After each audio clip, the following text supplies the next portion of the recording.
प्रेरणास्पद कथाएं YouTube channel पर मैं धनंजय जैन आप सभी का हार्दिक अभिवादन करता हूं। दोस्तों, इंसान संसार का एक ऐसा प्राणी है जो गिरना चाहे तो जानवर से भी नीचा गिर सकता है और ऊपर उठना चाहे तो देवताओं से भी ऊपर उठ सकता है। क्योंकि धर्म के अंदर जिसकी रुचि हो जाती है, जिसकी प्रतीति हो जाती है, उसके लिए कहा है देवावितम नमम संति जस धम्मे सयामणो। अर्थात जिसका धर्म के अंदर सदा मन निरत रहता है, लगा रहता है, देवता भी ऐसे व्यक्ति को प्रणाम करते हैं। देवता भी उसकी उपासना करने के लिए आतुरित होते हैं। एक छोटे से उदाहरण के माध्यम से मैं आपको बताऊं। एक बहुत उच्च कोटि के संत महात्मा एक नगर के अंदर चतुर्मास करने के लिए आए हुए थे। वहां के जो नगर सेठ थे, पैसे का कोई पारावार नहीं था, भरपूर पैसा, दान धर्म भी करते थे, पर जिंदगी जीने की कला क्या होती है वे जानना भी नहीं चाहते थे। बस सारा दिन लोक लाज से या समाज क्या कहेगा उस हिसाब से आते थे। महाराज जी जितना कहते थे उतना चंदा दे देते थे, वाहवाही हो जाती थी, नेम बोर्ड लग जाते थे। देश विदेशों में उनका व्यापार चलता था। एक दिन महाराज ने कहा कि भाई कुछ समय अपने लिए निकालो, प्रवचन में आया करो, सत्संग किया करो। उसने कहा महाराज टाइम ही नहीं मिलता, क्या करूं, इतना काम है, इतना काम है कि मुझे लगता है मेरा आयुष्य भी मेरे इन कामों के आगे कम पड़ेगा। इतने नौकर चाकर होते हुए भी काम बढ़ता ही चला जाता है। काम से फुर्सत मिले तो मैं आपके पास आऊं। चलो यदि तुम्हारी इस समस्या का समाधान मैंने कर दिया तो महाराज मैं तो 24 घंटा आपके पास बैठ जाऊंगा। मेरा काम बस ऑटोमेटिक चलता रहे, ऑटोमेटिक मशीनरी की तरह, किसी भी प्रकार की कोई दिक्कत ना हो। मुझे और क्या चाहिए?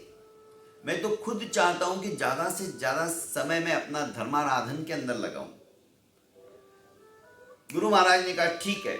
मैंने बहुत साधना करने के पश्चात एक जिन्न को सिद्ध किया है।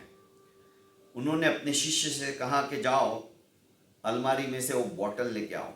बोतल लेके आए, सेठ के सामने वो बोतल बताई और कहा कि इसके अंदर जो देख रहे हो ना ये जिन्न, इसको मैंने अंदर दबा के रखा है।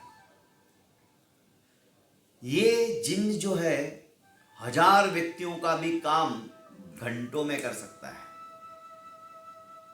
जो 1000 घंटे का काम है 1 घंटे में कर देगा, और जो घंटे का काम है मिनटों में करेगा।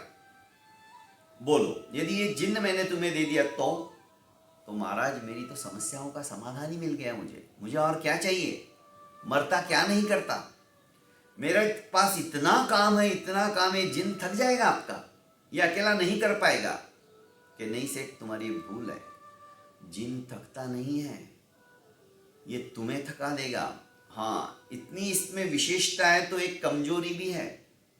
इसको कोई ना कोई काम करते रहने की आदत है। ये खाली नहीं बैठ सकता, निकम्मा नहीं बैठ सकता है। जैसे इसका काम खत्म हुआ ये आपके पास आ जाएगा और बोलेगा हुजूर काम बताओ, काम बताओ, और आपने इसको काम नहीं बताया तो ये आपका ही काम तमाम कर देगा। ये इसकी बुराई है, इसलिए मैं इसको बंद करके रखता हूं। महाराज मुझे इसे बंद करने की जरूरत ही नहीं पड़ेगी, क्योंकि मेरे पास देश विदेशों में इतना काम है, इतना काम है कि इस जिन्न की 7 पीढ़ी समाप्त हो जाएगी पर काम खत्म नहीं होने वाला है। देखो सेठ जी, तुम्हारी इच्छा, बाकी जो है मैंने आपको बता दिया। सेठ खुशी खुशी उस जिन्न को अपने यहां पर लेके गए। बोतल का ढक्कन खोला, जिन्न प्रकट हुआ। मेरे आका हुक्म दो, क्या काम है? सेठ ने 1-2 काम बता दिए जो कि 50-100 नौकर मिलके करने वाले थे। ये तो मिनटों में करके उसको वापस आ गया और बोला कि सेठ काम हो गया, दूसरा काम बताइए। सेठ भी देखते रह गया कि काम इतनी आसानी से और इतना बढ़िया हुआ है, जो 50 आदमी भी मिलकर इतनी अच्छे से सफाई से नहीं कर सकते थे ऐसा काम इसने तो मिनटों में कर दिया। सेठ बड़ा खुश हुआ, वाह ये तो अल्लादीन के चिराग की तरह है मेरा जिन भी, ये तो बहुत बढ़िया उपहार दे दिया है गुरु महाराज ने मुझे। देश विदेशों में जितने काम थे पेंडिंग, सब के सब काम जिन फटाफट करते जा रहा था।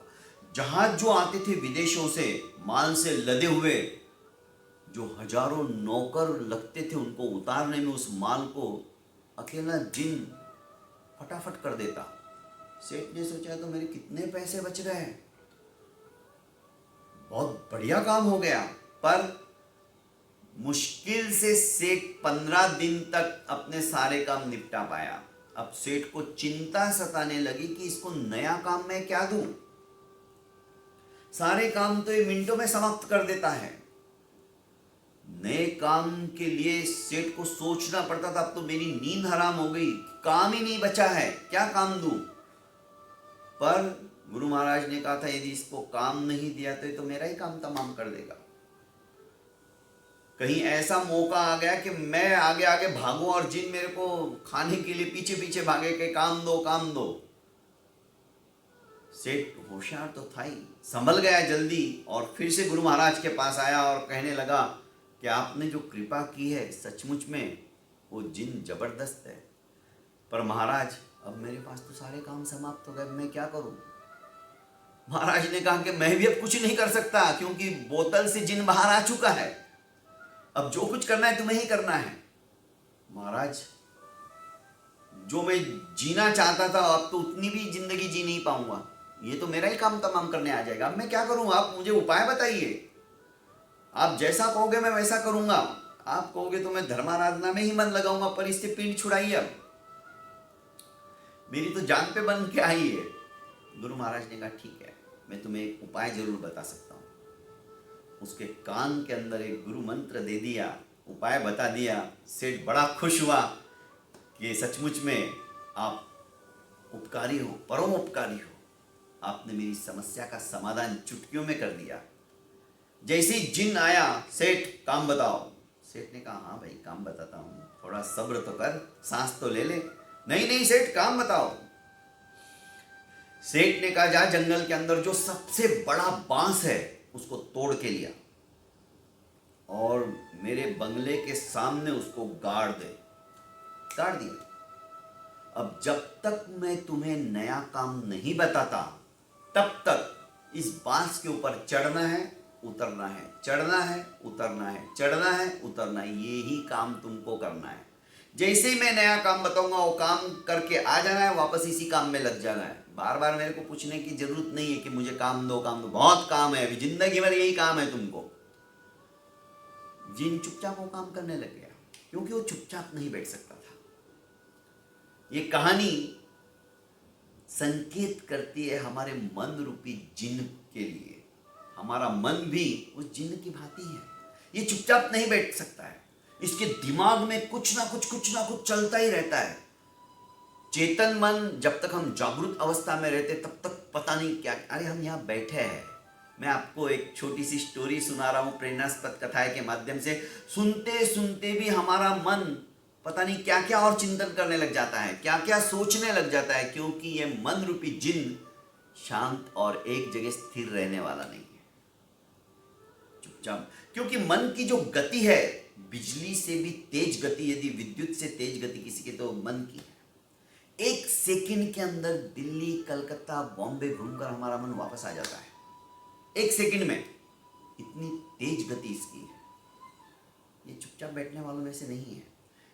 चेतन अवस्था में, अर्थात जब हम सोते नहीं है तब भी ये मन सोचता रहता है, और अवचेतन अवस्था में अर्थात हम सो जाते हैं तब भी ये मन हमारा चालू रहता है, कुछ ना कुछ सपनों के ताने बाने बुनता रहता है।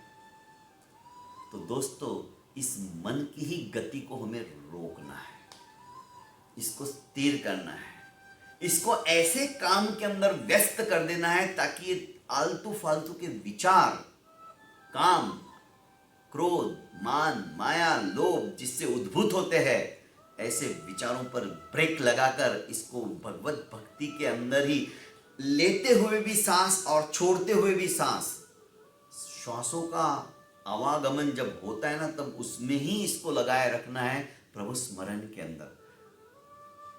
ये माला यदि हमारी श्वासों की श्रृंखला उस भगवत भजन के अंदर लग जाए ना दोस्तों, इस मन को हमने लगा दिया, समझ लीजिए ये इधर उधर व्यर्थ नहीं जाएगा, घूमेगा नहीं, भटकेगा नहीं, और हमारा काम तमाम भी नहीं करेगा। क्योंकि मन एव मनुष्यानाम कारणम बंध मोक्षयो, मन ही मनुष्य के लिए बंध का कारण है, कर्म बंध का कारण है, और मन ही मनुष्य के लिए मोक्ष का भी कारण है।